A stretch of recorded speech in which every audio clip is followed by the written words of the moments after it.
இப்பொழுதாவது அண்ணன் ஓபிஎஸ் வெளியேறி இருக்கிறார். வெளியேறி பிறகாவது பாஜகவை கடுமையாக கூர்மையாக எதிர்த்து களத்தில் வலிமையாக பாஜகவை எதிர்ப்பாரையானால் இன்னும் அண்ணன் ஓபிஎஸ் அவருடைய செல்வாக்கு உயரும் அப்படின்னு தான் சமூக ஆய்வாளர்கள், அரசியல் ஆய்வாளர்கள் மதிப்பீடு செய்கிறார்கள். நானும் அப்படித்தான் பாக்குறேன். அப்ப இன்னைக்கு ஒரு ஆள் எடப்பாடி உள்ள வர்றார் பாஜக என்டிஏ கூட்டணிக்குன்னா, ஏற்கனவே இந்த டிடிவி இன்னும் ஒரு ஒரு உறுதியற்ற நிலையில் இருக்கிறாரு. அண்ணன் ஓபிஎஸ் வெளியேறுகிறார். அப்ப நீங்க அந்த என்ன பயனுங்க? ஏற்கனவே தேசிய ஜனநாயக கூட்டணியில் இருந்த ஓபிஎஸ் வெளியேறுகிறார், எடப்பாடி இபிஎஸ் உள்ள போறார்.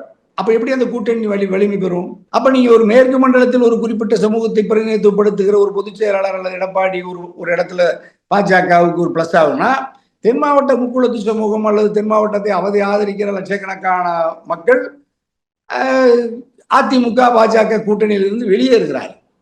அப்ப பாஜக அதிமுக கூட்டணி எங்க வலிமை பெறும்?